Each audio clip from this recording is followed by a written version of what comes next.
Good evening. He's retired twice before, but with mission accomplished, Nigel Farage leaves the field now. Has it strengthened Energy Minister Andrea Leadsom's chances of seizing votes from her Conservative leadership rival, Michael Gove? Tonight, we hear live from the prominent Tory MP David Davis, who, despite his devotion to Brexit, is supporting pro-Remain candidate Theresa May's bid for that top job. Plus, Jeremy Corbyn is back on the front foot, but taking control of his message without pesky journalists' questions by releasing a video message on Twitter. I have a huge responsibility. I'm carrying out that responsibility, and I'm carrying on with that responsibility. Also on tonight's programme, a jury rules that teenager Alice Gross died in a sexually motivated attack, but the Home Office and the police are absolved of responsibility despite a failure to detect her suspected killer's past conviction for murder in his native Latvia. In an exclusive interview, her devastated parents tell us they blame the government for the failings which allowed Anis Solkans to kill. The weekend suicide bomb attack in Baghdad has now claimed over 150 lives, a deadly reminder of the turmoil which still grips Iraq as the Chilcot inquiry prepares its verdict on the war the UK unleashed there 13 years ago. And parallel parking has nothing on this. Scientists attempt the perfect braking manoeuvre on a spacecraft 538 million miles away. What can possibly go wrong? Plus, I've been talking to the writer Clive James about what Europe really means to him and whether that view's changed after the Brexit vote. If I had to go back to Australia to die, I would still think on the day before I did, well, I'm still in Europe. Europe is a big thing. It's much, much bigger than the countries that constitute it. I feel I've done my bit. Nigel Farage resigning as UKIP leader this morning, claiming credit for Leave's victory in the referendum. His departure momentarily took the focus away from the Tory leadership campaigns. At her launch, Energy Minister Andrea Leadsom told the public not to be afraid in post-Brexit Britain. And in a deliberate contrast with Theresa May, she said that EU nationals living in the UK now should be told straight away they can stay. The first round of voting for the 5 declared candidates is on Tuesday. Our political editor, Gary Gibbon, has been following the day's events. Another party leader gone in the wake of the referendum. But Nigel Farage is going of his own accord. The leader of UKIP, Nigel Farage. After the referendum victory, he says he can't top that. His work is done. I now feel that I've done my bit, that I couldn't possibly achieve more than we managed to get in that referendum, and so I feel it's right that I should now stand aside as leader of UKIP. Andrew, just one last time. Thank you very much. Moments later, just round the corner, the Tory leadership contender who critics are dubbing the UKIP candidate, Andrea Leadsom, was launching her campaign with words of comfort to traumatised Remain supporters. Many people are shocked at the result, but they really shouldn't be. What I would like to say to them is please, don't be afraid. We haven't lost our senses. We haven't stopped caring about each other. We haven't stopped loving our families and our children. We haven't stopped loving our country either. We've just rediscovered our freedom. Mrs Leadsom's been getting a big helping hand from Nigel Farage's biggest ally, the businessman Arron Banks, major donor to UKIP and founder of Leave.eu. Mr Banks has emailed supporters of the Leave campaign, UKIP voters included, saying they should lobby for an Andrea Leadsom victory. And Tory MPs who backed Remain say their associations are being inundated with emails saying the only choice for us as a family of Conservatives is Andrea Leadsom. She was asked today if she was uncomfortable about having a prominent UKIP backer. Am I concerned? I'm not really concerned about anything. I am who I am. I stand up for myself, and I hope that I'm completely honest. And if anyone wants to ask me a question, they can. And I have no allegiances to UKIP. Is she taking any money from a major UKIP donor, Arron Banks? No, absolutely not. Does he have any role whatsoever? None whatsoever. Did he try? None whatsoever. Why do you think he's interested? Well, come on. You know what the game is all about. The truth is, No, why is he no, interested? I have no idea. You want to go and ask him these questions, all right? I can have you a very clear. No, hang on. Why does he One think very Andrea Leadsom clear will be a good statement. Prime Very clear statement. No donations, no support, no involvement. This is about the Conservatives picking the next Prime Minister. Along with other Tory leadership candidates, Andrea Leadsom rejected the Home Secretary Theresa May's proposal that the rights of EU citizens in Britain to stay here should be part of the negotiation with the EU. In the Commons, Theresa May's idea was defended by one backbench supporter, attacked by 36 MPs. This has been raised by the Home Secretary and it is a catastrophic error of judgment. You ready for lunch?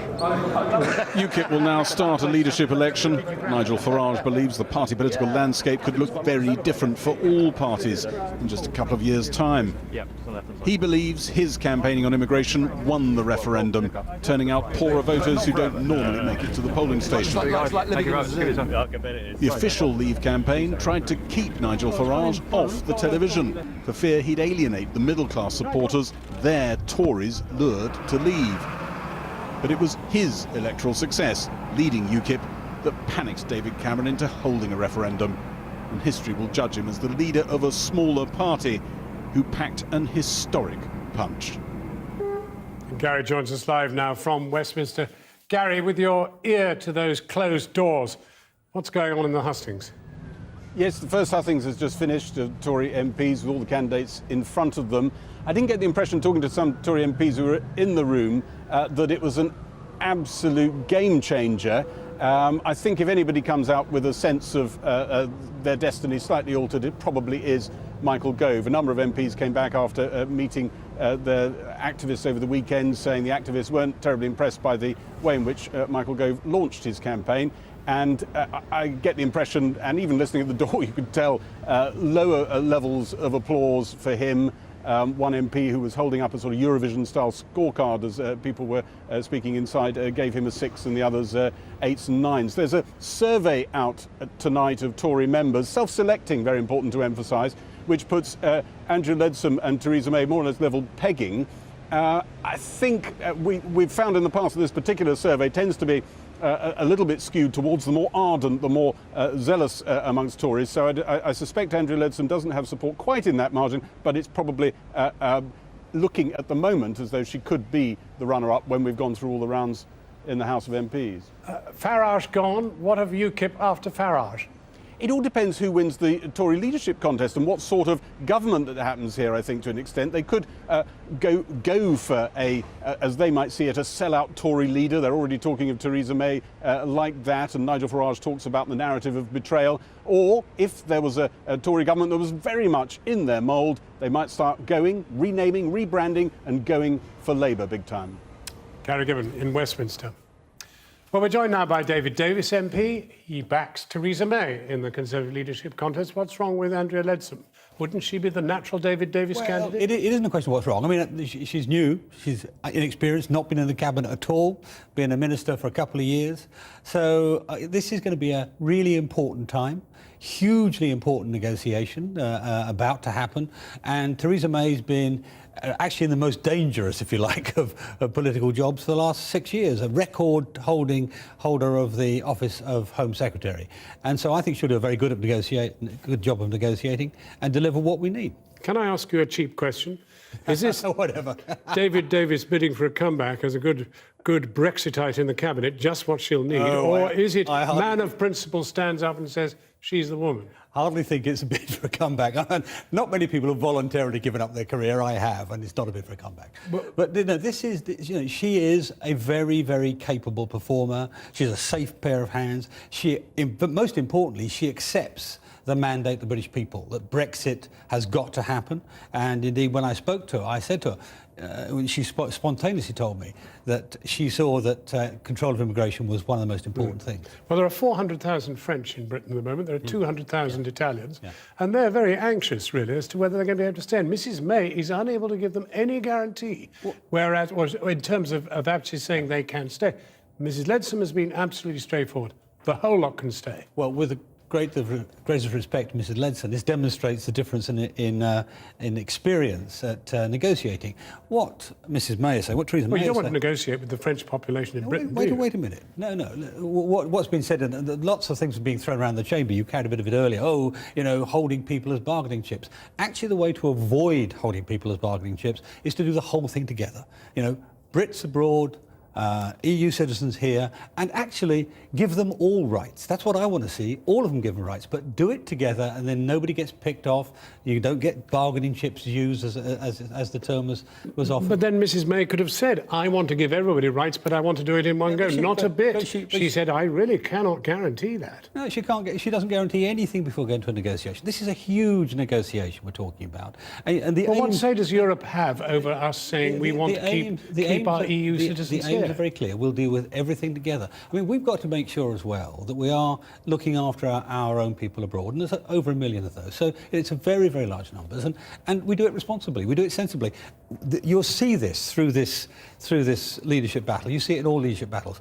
As it were, the pretender sort of picks off little bits and pieces without thinking about the real consequences. That's what's happened here. And you're betting as to what happens? The outcome? Oh, it's going to be close, but I think Theresa will win. But, these things, favourites don't often win, as you know from my own experience. But, I think Theresa's the best candidate for the job, and I hope it shows. David Davis, thank you very much indeed. Kathy? Thanks, John. Well, to discuss our top story, the departure of Nigel Farage, UKIP's former deputy chair, Suzanne Evans, joins me now. Suzanne, you've had your ups and downs with Nigel Farage, to say the least. You glad to see him go?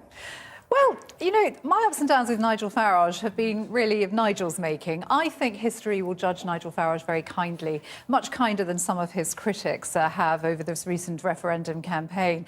He is without doubt the man who has reinvigorated UKIP over the past few years, and the man who has brought about the referendum with the support of UKIP activists. OK, what's he done to British society, then? He's been a very divisive figure. I just cite, for example, that Breaking Point poster that he posed with.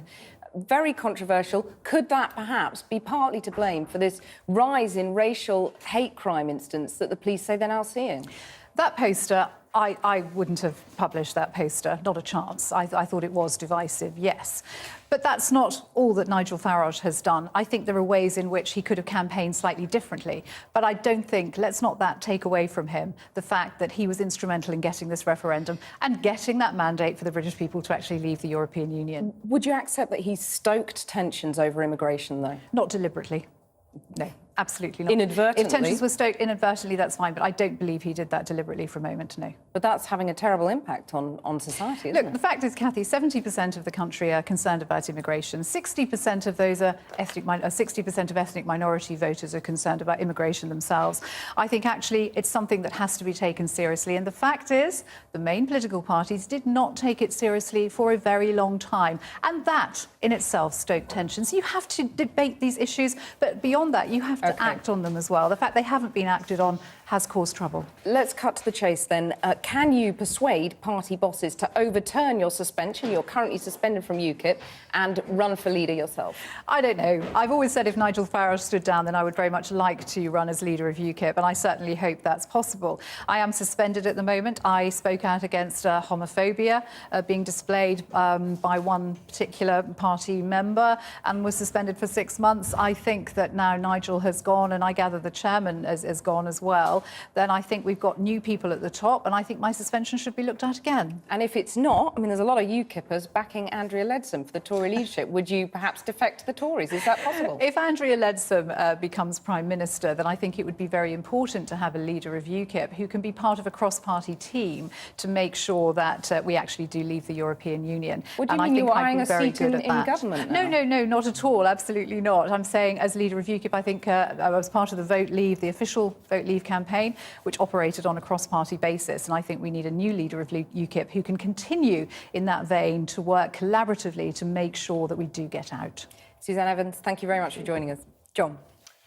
Now, the ongoing wrangle, some might call it civil war, over Jeremy Corbyn's leadership of the Labour Party continues apace. He's issued an online video on Twitter in which he's insisted he'll carry on as the elected leader of the party, justified by the overwhelming majority of members who voted for him, and has called for the party to come together. Only 9 months ago, I was very honoured to be elected leader of our party with 60% of the votes. I have a huge responsibility. I'm carrying out that responsibility, and I'm carrying on with that responsibility. I want to reach out to all our members, to all our supporters, to all our trade union affiliates, and to my colleagues in Parliament. Come together now. Our political correspondent Michael Crick is in Westminster, where Mr Corbyn's been meeting Labour MPs. Michael. Yes, well, the meeting with Labour MPs was, only 10, 20, 30 yards from the meeting, the same corridor that the Conservative leadership candidates were having their hustings. And a very dramatic Labour meeting it was too. Tom Watson, the deputy leader, revealed to the meeting, Jeremy Corbyn, I should stress, wasn't there. Tom Watson revealed that he'd had a one-on-one meeting with Mr Corbyn this morning. It lasted about 20 minutes. And Tom Watson claimed he'd told Corbyn that he had to have the authority of the Parliamentary Labour Party, that it wasn't good enough just to have the backing of members. But apparently Jeremy Corbyn made it very clear to Tom Watson, as he did in that video you've just seen, that he is not leaving the post. So that was the end of the meeting. What happens next? Well, Tom Watson revealed that tomorrow morning, he's holding a meeting with leaders of trades unions that are affiliated to the Labour Party to try and work out a way forward in this dispute. We're not entirely clear which unions it will be, whether it will just be the Big Four, Unite, the GMB, Unison and the communications workers, or a wider selection of unions. But Tom Watson has described tomorrow's meeting as the last throw of the dice. There apparently is no agenda for that meeting. Also today, Tom Watson met Angela Eagle and Owen Smith. They're the two potential challengers to Jeremy Corbyn. Both of them claim that they've got enough MPs and MEPs to back them 51. Now, also tonight, there was a very impassioned speech from Neil Kinnock, so impassioned indeed that Lucy Powell, who resigned last week from the Shadow Cabinet, came out in tears. And Neil Kinnock, to resounding cheers and a standing ovation, said he'd been a party member for 60 years, that the party was not going to split. There will not be a split. We will not be splitting. So dramatic moments here, and it does look that 3 or 4 days it looks like there's been something of a stalemate. It now looks as that stalemate is starting to be broken. Michael Crick in Westminster. Kathy. Thanks, John.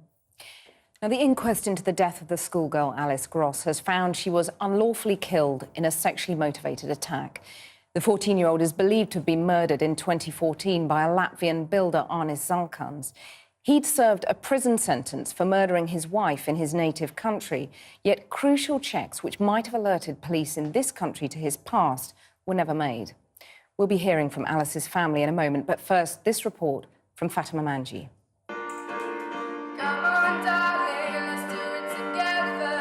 14-year-old Alice Gross was murdered in a sexually motivated attack.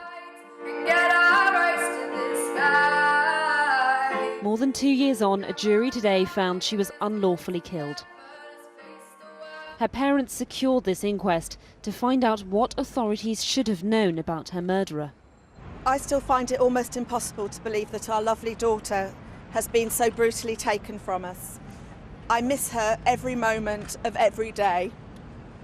I have needed to find out as much as I can about how it is possible that she could have been killed in such a horrific way. Alice went missing in August 2014. A month later, after the biggest police search since the July 7th bombings, her body was found in the River Brent.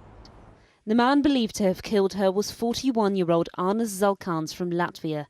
He was found hanged in a park a few days later. Had he been alive, he would have been charged with murder.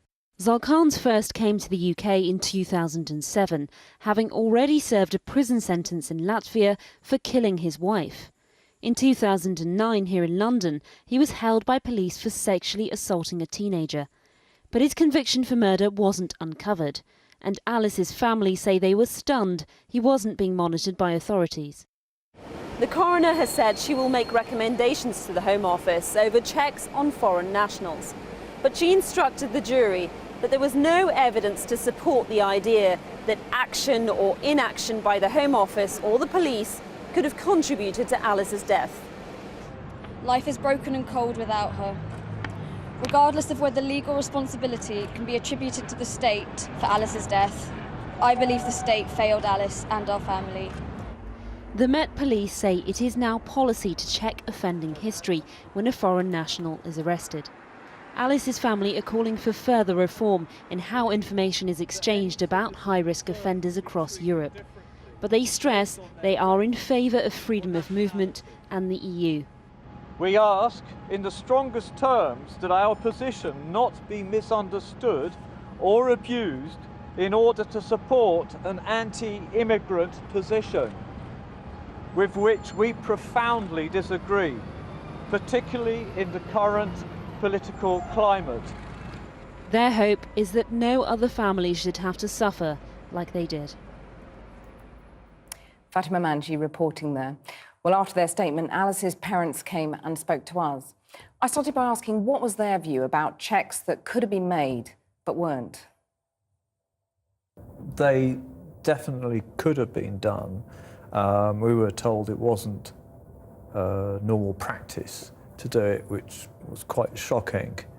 And there was a good opportunity to find out about Zal Khan's previous convictions when he was arrested in 2009. But unfortunately, the police didn't know they could do checks or even how to do the checks.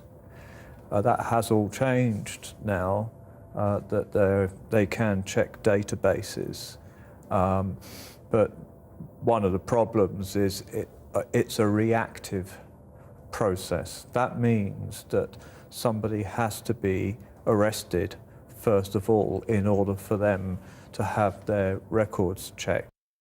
One of the things that we've discovered in the process of the inquest is that this could happen again now. If Zal Khans were alive and he were to come into this country, no one would know about his previous convictions for having murdered his wife. And there is a gaping hole in the system. It was there then, and it's still there now. It's a hell of a lot better than it was, but there's still this problem with a lack of proactive information provision. Well, what do you say to people who say that this case proves everything that's wrong with freedom of movement? What do you say to that? That is such a difficult question because obviously, emotionally, I'm absolutely devastated by Alice's death. But I don't think that the answer is to get rid of freedom of movement. I think the answer is to reform the system of information sharing so that we can protect people. Rods, who do you blame? It's a difficult question, but who do you blame for the failure to check properly and to pick up on this past conviction? I think ultimately it's a failure of government, and I would blame those who, perhaps in the government, who didn't make this a high enough priority at the time. What kind of toll has Alice's death taken on you and your family? For me, it's been devastating, and Alice would have been in her GCSE year this year, and many of her friends have finished school, they've done their GCSEs, they've had their prom, and Alice had designed her prom dress when she was about 11. Alice was,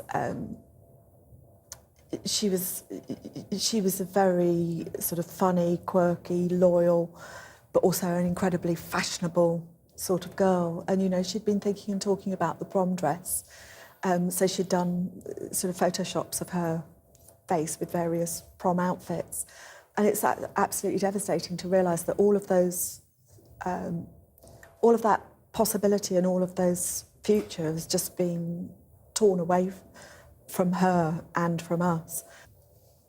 Oh, I loved her so much. I mean, she was so beautiful, and we used to talk when she was younger, and I would walk her to primary school, and we would walk down a wooded lane in between golf courses, and we'd always stop and look at squirrels or whatever, and she was always saying she loved me, and I was saying, obviously, that I loved her. It's difficult to say. It's an enormous void It's something that can't be repaired. I can't see how it can ever be healed, really. Jose Gross and Ros Hodgkiss, Alice's parents, talking to me just before we came on air. Now, there's been a suspected suicide attack in the Saudi Arabian city of Medina. There are conflicting reports about the incident, but social media footage purportedly from the scene shows smoke and flames, and 3 people have reportedly died. The possible target, the Prophet's Mosque, is the burial place of the Prophet Muhammad. Medina is the second holiest city in Islam. Earlier, at least one explosion hit the Saudi city of Qatif, and a suspected suicide bomber also died after detonating a device near the US consulate in the city of Jeddah. Now, the number of people killed in yesterday's Islamic State suicide bomb attacks in Baghdad has risen to more than 150. It was the deadliest single bomb attack in Iraq since 2007. Debris is still being cleared from the site of the largest blast in Kharada, central Baghdad. The shopping strip targeted was full of young people breaking their fast for Ramadan. Iraqi authorities claim it is payback after the extremist group lost control of Fallujah just an hour to the west of the capital. Our international editor, Lindsay Hilsum, has this report. Hey, Adel, the stage is yours.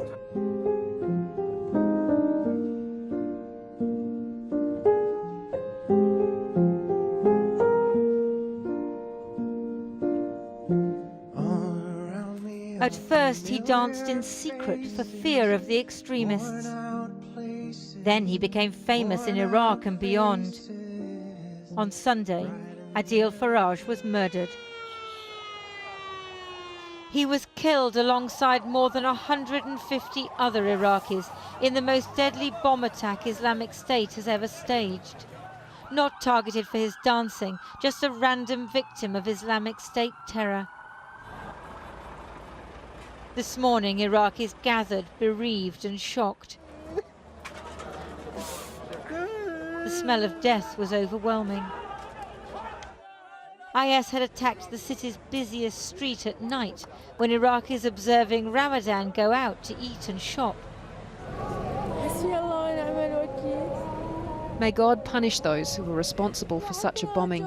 So many people are still under the debris. They couldn't get the bodies out yet.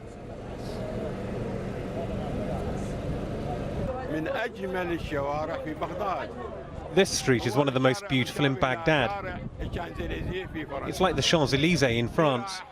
We used to smell flowers in this street, but now we're smelling dead bodies. All Baghdadis come here to go to cafes and eat in restaurants. Faced with the daily possibility of death, why would you stay if you had any other option? All my friends have migrated. All my Muslim and Christian friends have gone to other countries. I have no friends now. What shall we do? Iraqi special forces have been clearing the last jihadis from Fallujah. In June, the government defeated IS in the city. But fighting is very different from providing security. They've proved they can reduce the territory IS controls. But when the jihadis predictably resorted to terrorism, neither police nor military could stop it. Who'd be a street cleaner in Baghdad, clearing the residue of people's lives, the debris of a disaster everyone knows will not be the last? The shopping centre that caught fire after the bomb is a burnt-out shell. Adil Faraj was just out shopping, eating like anyone else. A young man with talent and hope who has danced his last. Lindsay Hilsum. Well, now many people trace the origins of Iraq's current chaos to that decision 13 years ago by the United Kingdom and the United States to go to war there. On Wednesday, the Chilcot inquiry will give us its verdict. 7 years in the making. The report is likely to decide if Tony Blair lied in the run-up to the war or whether his government misjudged the threat posed by Saddam Hussein.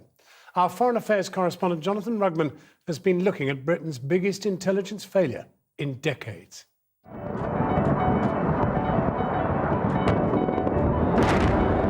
This isn't about a lie or a conspiracy or a deceit or a deception. It's a decision. The conclusions of the intelligence community that Saddam had weapons of mass destruction, was trying to acquire more, turned out to be mistaken, and that was an honest mistake. The pressure for clarity, for making certain what was not certain, came from Number 10. It was, one British ambassador said privately at the time, the worst foreign policy mistake since the Suez Crisis over 40 years earlier. I believe we did the right thing. I stand 100% by it. And I think that our intelligence services gave us the correct intelligence and information at the time. The toppling of an evil dictator, yes, but also the unleashing of chaos on the basis of intelligence, which turned out to be false. These are not assertions. What we're giving you are facts and conclusions based on solid intelligence. It is extensive, detailed, and authoritative. Inside MI6 headquarters, Iraq still causes our spies embarrassment and shame. They admit that not since Kim Philby defected to Moscow in the 1960s has the service's reputation been dealt such a blow. And this question should be answered by the Chilcot inquiry this week. Should MI6 be blamed solely for making mistakes, or also for succumbing to political pressure from Tony Blair's Number 10? It was in September 2002 that Tony Blair gave the House of Commons his dossier on Saddam Hussein's alleged weapons of mass destruction. It concludes that Iraq has chemical and biological weapons, that Saddam has continued to produce them, that he has existing and active military plans for the use of chemical and biological weapons, which could be activated within 45 minutes. It was based on what's known as a joint intelligence assessment from March that year. This said intelligence on Iraq's weapons of mass destruction and ballistic missile programs is sporadic and patchy. Though not for the first time, this major caveat or warning never made it into the Prime Minister's speech. One former senior Whitehall official said to me he recalled being told that 10 Downing Street was still not happy with the drafting of the Iraq dossier because it wasn't tough enough. Iraq did not have significant... Lord Butler was appointed by Mr Blair to report back on that dossier's mistakes. He concluded that the Prime Minister had not deliberately lied, but misled himself. What I've always said about Tony Blair is that when he said he believed, without doubt, that Saddam Hussein had weapons of mass destruction, that's what he said in the foreword to the dossier, that was true. He did believe it. And he wasn't, in that respect, lying. But there were caveats on that intelligence. There were. That's correct. And in my view, and I said this in my report, it was a serious mistake that those caveats were not included in the dossier. But British spies and diplomats are still angry that their warnings were stripped away. Khan Ross, an Iraq expert at the Foreign Office, resigned after accusing ministers and officials of lying in the run-up to war. We had lots of doubts. We had lots of questions about so-called residual stocks, about what had happened to the WMD that Iraq had undoubtedly possessed. But we had no positive evidence of existing stocks of WMD whatsoever. Less than a teaspoon of dry anthrax. Colin Powell, the US Secretary of State, talked of Iraqi biological weapons labs in his briefing to the UN Security Council just before the invasion. It later emerged that his source had made the whole thing up. But British soldiers certainly believed Saddam had WMD. And the then Chief of the General Staff says this pre-invasion preparation shows the government really believed it too. Do you personally feel misled? No, I don't believe I was misled. I'm not certainly going to say that this intelligence was fabricated, just made up. It may have been, how to put it, marketed rather hard for the political purpose. That I can see. But I don't feel I was misled in the sense of being told lies, no. We were aware of vibrations from number 10 and the way that government works, that from the top we were getting this pressure to make the claims in the dossier and other public presentations much more certain than we ourselves had long believed. Yet no individuals have suffered any penalty for mistakes made. The Chilcot inquiry is expected to criticise Sir Richard Dearlove, then head of MI6, and his successor Sir John Scarlett, though both men deny failing to stand up to Tony Blair's demands for a clear case for war. I'm struck by the sort of imperviousness of the political and intelligence establishment to falling on their swords in this whole episode. I think people need to fall on their swords if they have been incompetent or dishonest. And I don't think the mistakes that, certainly my review found, amounted to incompetence, negligence or dishonesty. My worry is that many of the witnesses to Chilcot had an inherent interest in bending that truth, in pretending that they were misled, in presenting themselves as not guilty, as not culpable in a process of deliberately misleading the public to support an illegal war. The Iraq War cost 179 British servicemen's lives. Their sacrifice and commitment will never be forgotten. Perhaps 150,000 Iraqis died up till British forces pulled out 7 years ago, and they are still dying. The war cost at least £10 billion. And today's chaos in neighbouring Syria has its origins here. Yet Mr. Blair has always believed in the rightness of his cause. It was better to deal with this threat, to deal with it, to remove him from office, and I do genuinely believe that the world is safer as a result. I think the jury is still out as to was it worth it. It's very hard to answer that question to a mother who's lost a son or a chap without legs. It's very hard to answer that question. Do you lie in bed yourself and think to yourself, was it worth it? I have had that question in my mind from time to time, yes. General Sir Mike Jackson ending that report from Jonathan Rugman. Now, as the city comes to terms with what Brexit may mean for global business, the head of Lloyd's of London, one of the oldest and most respected institutions in the Square Mile, has told Channel 4 News that she's not prepared to wait and see how the political dice fall. Inga Beale of Lloyd's of London says she's already starting to implement her plan to keep access to the European market. Our business editor Siobhan Kennedy reports on a mounting sense of impatience and anxiety in the city. Lloyd's of London, they know a thing or two about risk. As one of the world's largest insurers, they underwrite more than £26 billion worth of contracts. Predicting outcomes is their business. But when it comes to Brexit, even they admit they were taken by surprise. Lloyd's of London is symbolic of the city's dominance of financial services. 34,000 insurers and brokers sit right here in the heart of the city, but they trade globally. Now the boss here tells me she's worried about the implications of Brexit, and she fears that politicians aren't taking those risks seriously enough. Quite honestly, businesses can't wait around. The uncertainty is painful. It's painful for everyone, individuals and businesses. Things have to move on. We can't sit around not knowing what the future is going to be. Generally people don't like that in their own lives, and businesses certainly like as much certainty as possible.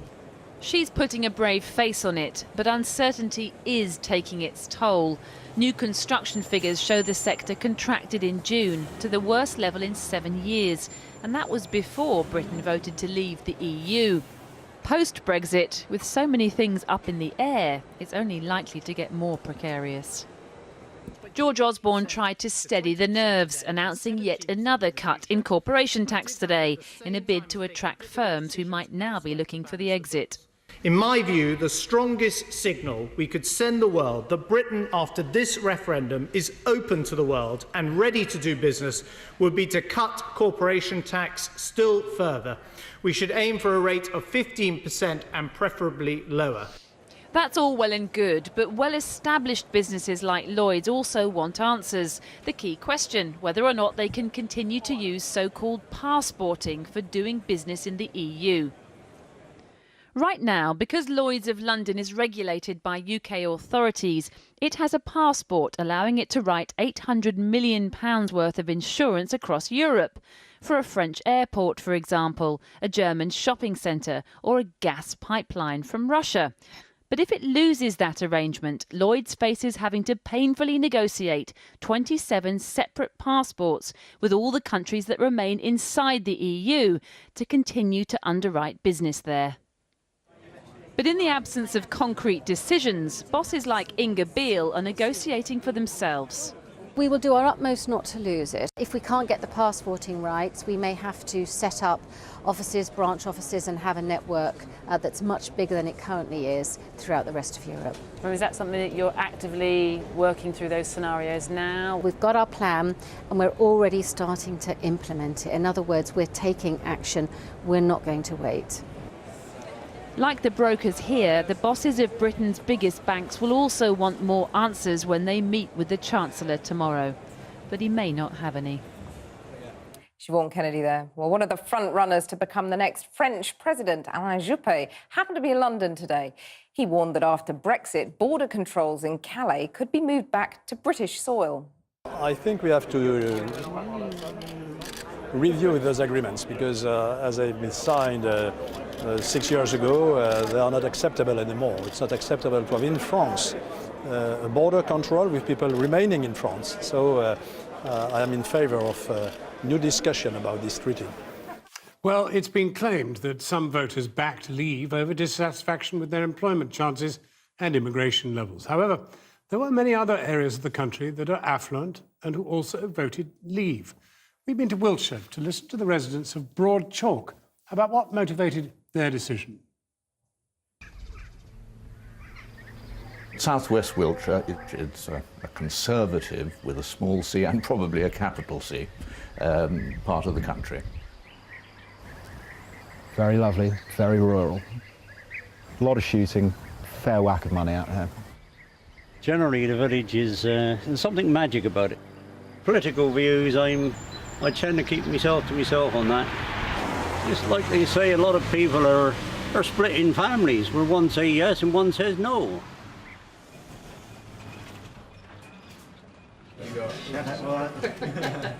He voted out in the referendum recently. I just think it'd be better in the long run. I also think it'd be better for my children in the long run, although they disagree with me strongly on this. How's it going to affect you? Well, that's a question that nobody actually knows the answer to, how it's going to affect me. Obviously, I'm a farmer, and I do have subsidies from the European Union, and which is quite a large part of my income. I work. I'm a worker. He's a farmer. Yeah, they get all these subsidies coming in. Yes, and yeah, it's a load of crap. It's... Are you aware of what I've just said? I heard what you said just now, yes.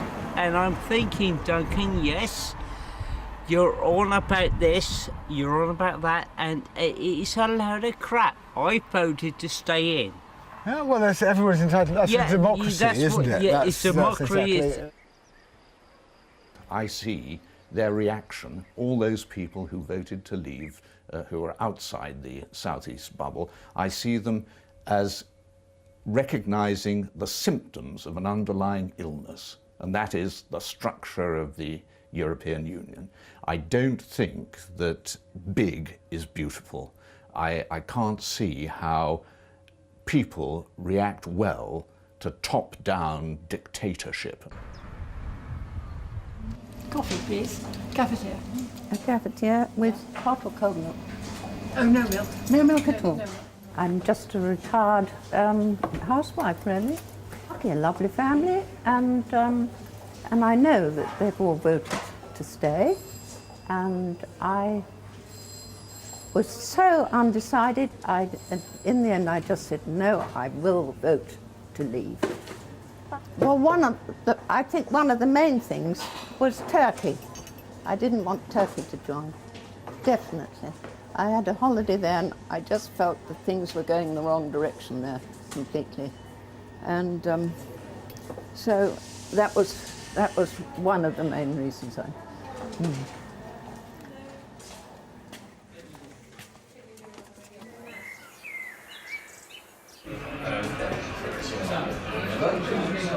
It's the difference in age. You're thinking short term, and I'm not.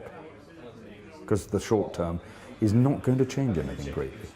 And by the time even if it did change it for the worst for some years, it's not going to be very long. We're not going to all die of starvation tomorrow. You're not going to lose your job.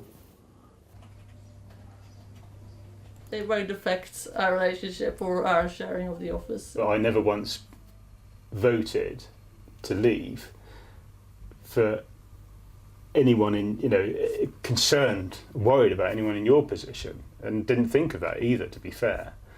Because I just assumed, well, Ellen, you're part of this. You are part of this community. You're part of this country, and accept it as such. I don't even hear your accent.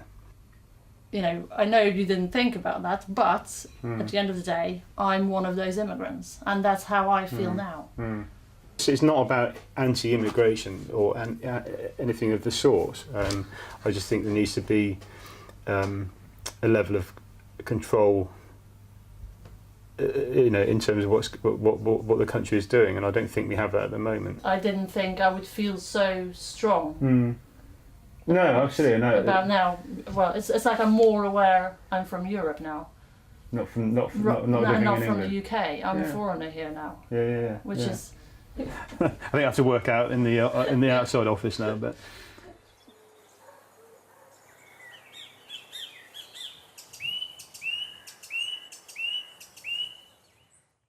Views from Wiltshire about the referendum. Now, it will undoubtedly be the most complicated braking manoeuvre ever attempted. Scientists are about to try from a distance of 538 million miles to get the Juno probe to change course and go into orbit around Jupiter, where it can start studying the planet in detail. Now, if they fail, the £800 million craft will simply get lost in space. I'm joined by our science editor, Tom Clark. Now, this all sounds very exciting and just a little bit scary. What do you reckon? Well, to give you a sense of how excited you should be, why don't you take a look at the mission sort of summer blockbuster style promo video NASA have made. It's a monster. It's unforgiving. It's relentless.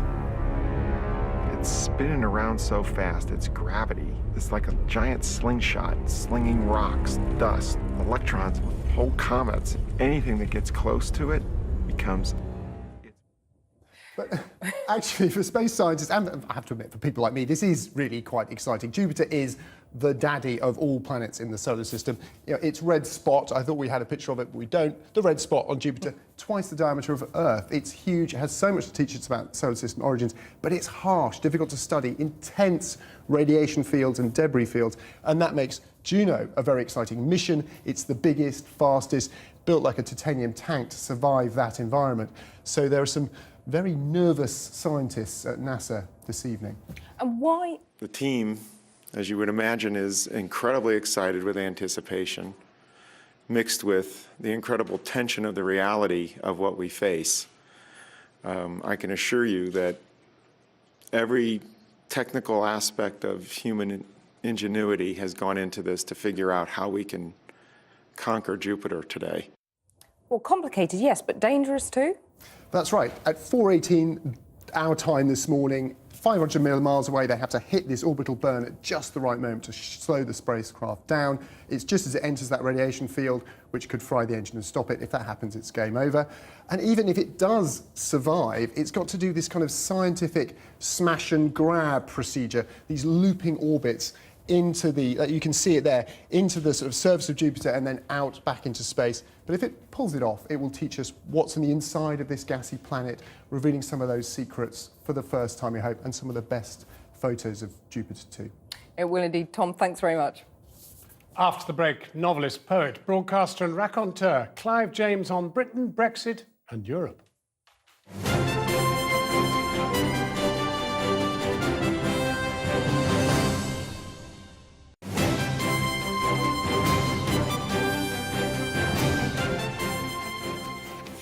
Clive James, the author, broadcaster, poet, commentator and critic, has been terminally ill for some time, but it hasn't stopped him writing or having political opinions. He's just written of his love of European culture. What would he make, then, of a post-Brexit Europe and the political maelstrom currently afflicting the United Kingdom? When I was young and starting off and first came to Europe, brought here by the culture, I saw everything in the perspective of the chaos that the world had just lived through with World War II. And this thing that's happening now with Brexit, it's very serious, especially to the young, but it's a minor fracas compared with what the disaster in Europe and how that was overcome. And it was overcome. I think Britain will muddle through. I don't share the air of pessimism that's descended. Since my own opinions were firmly on both sides, I didn't even vote. And if I had, I've got a feeling I might have voted for exit, because it's just the EU is a political organisation. It started off, it was meant to be a trading area. It was meant to make war impossible between France and Germany, which is still the aim, I think. And it grew bureaucratic.